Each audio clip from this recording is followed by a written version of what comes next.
Hey, I'm ChristopherJMUA and welcome back to my channel. Unless you've never been here, of course, then welcome. I am so glad you've stopped by. Today, we are reviewing the Artist Couture Ethereal Bloom Eyeshadow Palette and the Artist Couture Diamond Lights Finisher in the shade Epiphany. These were launched together at the same time, so I figured why not buy them both and review them both together. I haven't tried a Diamond Lights Finisher, however, I love the Diamond Glow Powder, which is the Artist Couture Loose Highlighter. It is so beautiful. So I bet this Loose Diamond Lights Finisher is also going to be really beautiful. The swatches on the website only show it on the eye, so I don't really know how it's going to look or how it's going to go, but let's find out together. So if you'd like to know what that looks like, along with how the Ethereal Bloom Eyeshadow Palette looks like, how it swatches, how it performs, and what my initial first impressions are of the collection, then stay exactly where you are, keep doing exactly what you're doing, and keep on watching.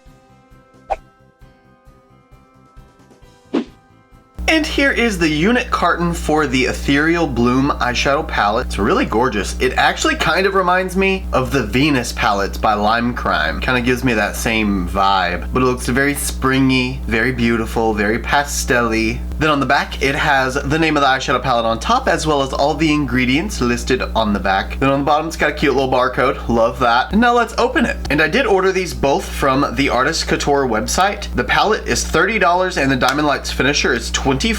And the description on the website for the palette says, bring your pastel fantasies to life with this collection of dreamy pastels and glittering hues. This palette features 5 buttery mattes and 3 multi-dimensional high pearl finishes in an array of pastel tones. These shades have been carefully curated to design anything from an eye-catching pop of color to a dazzling heavenly glow. Take your artistry to the next level and transform your eyes with this versatile Glow Getter approved palette. And here's what the palette itself looks like. It's a gorgeous gradient from this sky blue to this peachy peach. Again, very spring-like. Then on the back of the palette, it also has the ingredients. I believe this is the same component that's used for every other Artist Couture palette, as the Supreme Nudes and the Caliente palette. Looks like both of them are the same as this one. Then if we open it,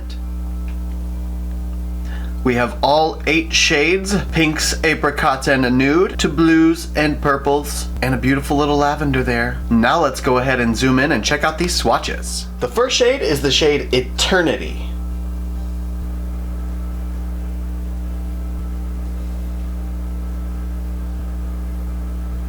Flourish.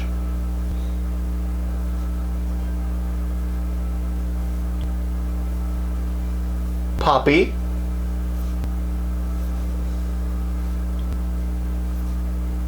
Goddess.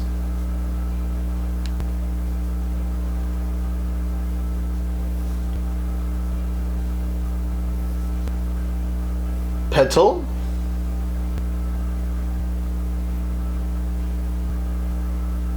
Glorious. Angelic. And last is the shade Divinity. Oh wow. And there we have every single swatch from the Artist Couture Ethereal Bloom Eyeshadow Palette. As always, I will insert photos of the swatches, one with flash here,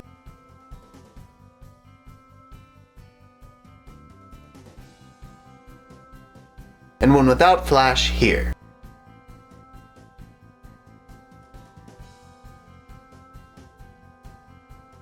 And here we have our video close-up of every single swatch.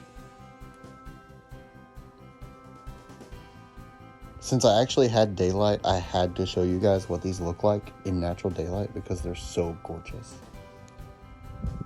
I was also going to swatch and open the Diamond Lights Finisher while I was doing the palette, but I forgot. So let's open it and swatch it now. You can see the unit carton is just a cute little box. Just a box. It says Epiphany on it for the shade. Then on the back it also has the ingredients listed on it. Listed on it. And ooh, looks like we had a little baby leak in the package. Or maybe, no, that's just, no, there is a little leak. It's a bunch of glitter. Let's see what it looks like. Okay, so we have a plastic barrier. Let's open it and hope we don't make a mess. So much sparkle just blew up everywhere. So we have our little siphon here. I forgot what this is called. Oh my gosh, not getting very much pigment. So let me pour some out in the lid.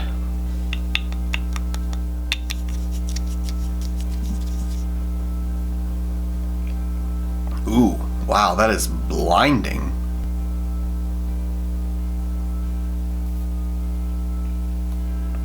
Oh, it's just a glitter topper, really. Hence the name Diamond Lights Finisher. Oh wow, it's so messy though. My laptop is covered in glitter now, but that is insanely beautiful. Wow, okay.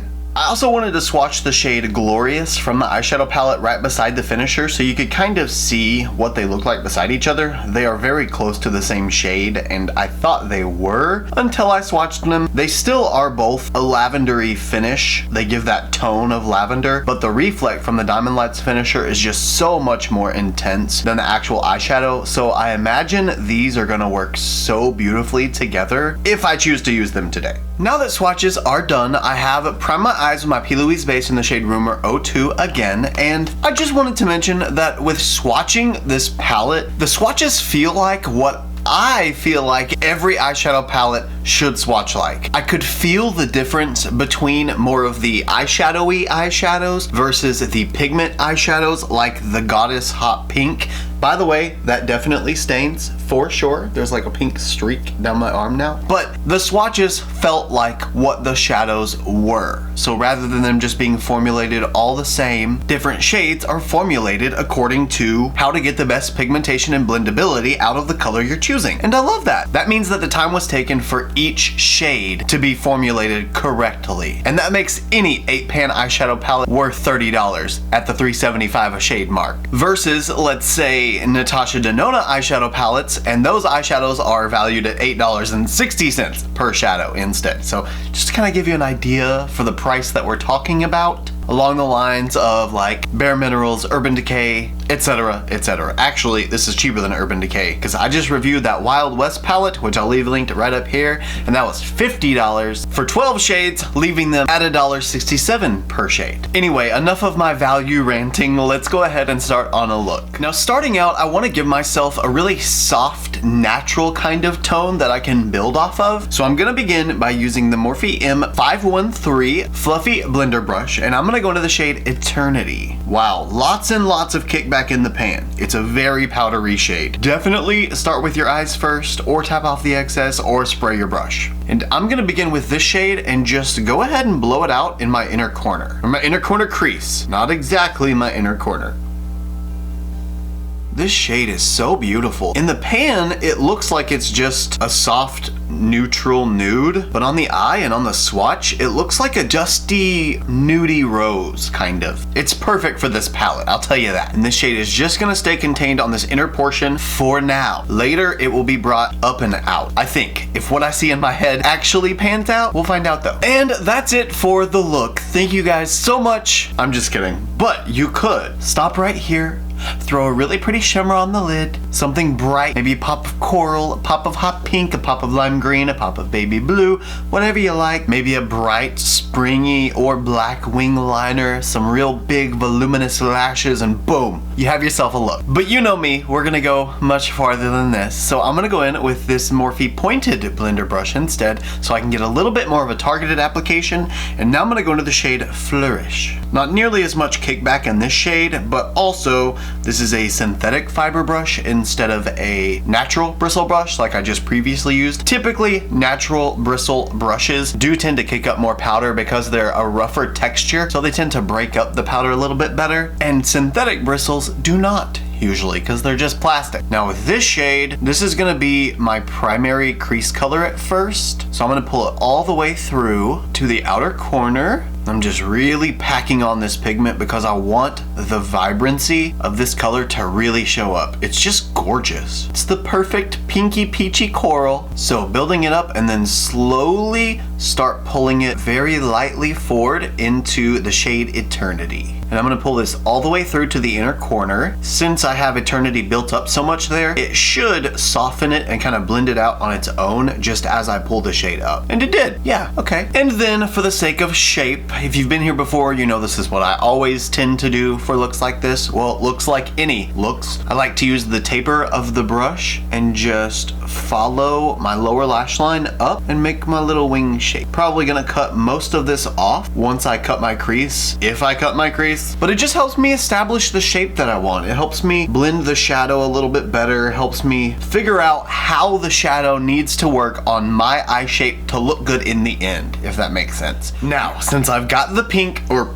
coral, since I got Flourish built up in the crease, now I'm gonna go back in with the Morphe M513 that I used a second ago in Eternity and blend Eternity up and out onto the brow bone. That way, Flourish will blend out into a beautiful skin tone with just a slight rosy hue. And I'm gonna keep this super soft. I'm not even adding any extra pigment to the brush for now. I'm just gonna work on getting the really soft blend between the pink Flourish and my skin tone. It's not even necessarily that I want the pigment from the other shade there. It's more so that I just want the pink to be blended out as soft as possible. I don't want you to see any edge to it. So if I can blend using the shade that's just left on the brush without having to add a whole lot of that darker skin tone, that would be optimal. Now it's time to deepen up the crease, and in the beginning I told myself that I was gonna stay away from this shade, but I can't. So I'm gonna use the Morphe M506 brush and I'm gonna go into the shade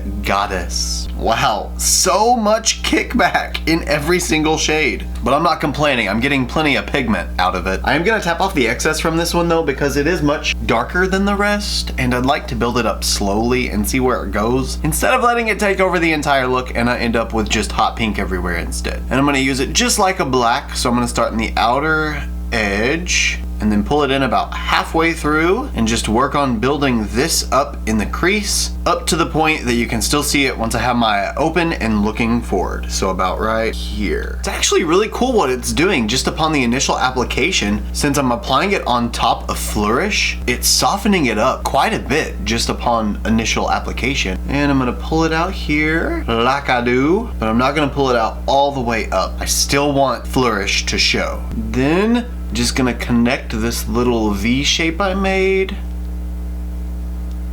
and then pull it out.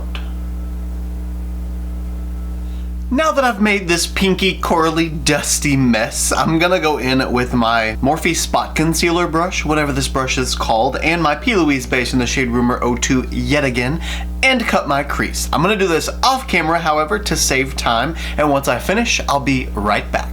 Okay, wait, so I lied. Before I cut my crease, I'm gonna go in with this other Morphe M506 brush, I think. If it's not, it's very close. Yeah, it's a 506. And I'm gonna deepen up the crease a little bit more, and I'm gonna go into the shade Petal to do it. I wasn't gonna use this shade at all, but that Diamond Lights finisher looks really pretty, and I really want it to go on top of this look, so I think I'm gonna make the lid purple. I do. I know. I was gonna stay away from it because I always seem to want to do purple, but purple's so pretty. It works for like everything. And with this shade, I'm just gonna keep it in my crease. I actually don't even know if it's gonna be dark enough to deepen anything, but I wanted to try it so I can get the lid to blend into the crease seamlessly after I cut it. That's interesting. It's not really deepening it per se, but it is cooling down the warmth in the pink and turning it into more like a soft purple instead. Oh wow. Okay, once I compare it, it didn't look like it was doing a whole lot, but once I compare it to the other eye and I look at the pinkness this has and the blueness this has, I like this more. I do want to make sure I follow it out though with everything else, make sure that I keep the continuity of the look. Wow, that is so pretty. Got Petal applied and blended, and before I finally go and cut the crease off camera now, I would just like to point out the fact that none of these shades, not a single one of them so far, has gotten that patchiness that happens once you apply pigment then blend it out and you need to go back in and build it up. None of them have needed building up again. They haven't gotten that patchiness to correct. And that's amazing because I've used 4 out of the 5 matte shades in this palette now, and to not have a single bit of patchiness is phenomenal. I'm gonna cut my crease. Be right back. Crease is now cut, and it's time to go in with my tried and true Morphe X Nikita in one brush. This is so perfect for packing a shimmer on a cut crease because you have this taper here and it gets the sharpest, cleanest edge with a shimmer that I've ever gotten. And I'm gonna pack on some purple and go into the shade Glorious. And I'm gonna start packing this shade on right on the inner corner first. That way, I can set down any creases before they have the chance to crease again. And I'm just packing this on. I'm not trying to do any sort of blending or anything. I just want to build this pigment up to as intense as it can be. It's definitely not that opaque with a brush. It's building up, but it doesn't go on very intense. Then again though, this palette isn't really made to be intense. It's made to be soft pastel-y and springy, and that is exactly the vibe I'm getting from this look. That is truly so beautiful. However, you know that I've got to go in with my ring finger, and I'm gonna go into just the same shade and pack it right on top of what I just did to see if it changes how it looks. Right now, it's soft, it's lavender. It almost appears to be a white with a lavender shift rather than like a real lavender, but on the finger, it is a very intense purple with a white pinky shift. So let's see. Nothing happened. Okay, got it. I feel like the only shade this palette is missing is a bright white with a pink shift to it, or a bright white with a pink base that has a teal shift to it. That would be really pretty. That would be a perfect brow bone highlight and inner corner highlight for this look entirely. Anyway, it is now time for me to clean up all of the underneath of this look and get it ready for the lower lash line. So I need to go ahead and go off camera, do all of my face makeup, get all of that done and ready. I do want to point out though, if you're gonna be using this palette and you're gonna go in with the shimmer shade that has a ton of glitter in it, you need to do your eyes first or spray the brush. But I feel like that won't even take care of all of the glitter fallout. I wish that you could see it on the studio camera as to what my under eyes look like, because it's just a lavender glitter mess. That's it. Let me see if I can zoom in and show you. Okay, I wanted to look up so you could see under my eyes, but my under eyes are just as purple as they are with my discoloration, but they're sparkly and purple. And then all along my cheeks on both sides are very sparkly. So I need to clean this up really bad. So, as I said, gonna go off camera and I'll see you guys in just a second with a full face of makeup done. I did it again. I got everything cleaned up, then I realized that I forgot to go in with the Diamond Lights finisher. So I'm gonna go in with the Diamond Lights finisher now. I'm just gonna coat the cut crease everywhere that's cut. I'm just gonna put the shadow right on top of it, or the finisher on top of it. Now, I can't find anywhere where it says the recommended application technique for the finisher. So I'm just gonna take some of my Too Faced glitter glue because I don't really know how that's gonna work out. I'm gonna take some just on my ring finger, and I'm not gonna be too precise with my placement. I'm just gonna put it all over the lid, right on top of the shadow. I am, however, gonna try and make sure I don't go any higher than what my cut crease already is. And now just gonna take my finger right into the finisher and start packing it on and hope for the best. Ooh, very messy. Very, very, very, very messy. But so beautiful. Oh my gosh. Oh my gosh. Oh my gosh. Oh my gosh. Wow.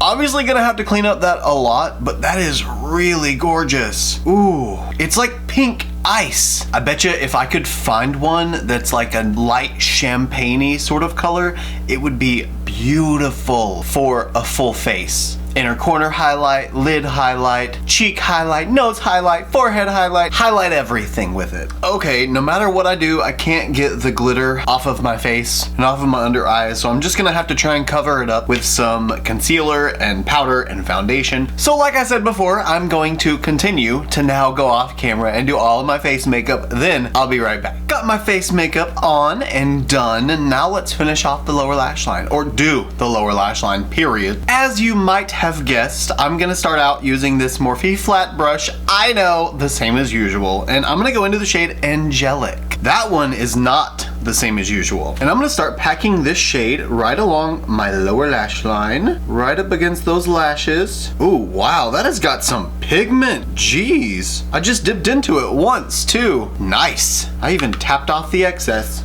And I am gonna pull it out here and press it onto the pink. That way it'll be easier to blend. Then I'm gonna stop right at about the inner third, and I'm gonna switch flat brushes. Woohoo, it's getting crazy now. So now I'm gonna use the ColourPop E30 brush, and now I'm gonna go back in to Flourish. And Flourish is gonna finish off this inner corner. Oh, sorry, I don't know if you could see that. Oh, that's so cool. Just a coral to a teal blend, that's all. And last gonna take the same Morphe M513 brush, I think. Yes, that I used in the shade Eternity. Go back into the shade Eternity, opacity just the slightest, teeniest, tiniest bit, and blend out the lower lash line.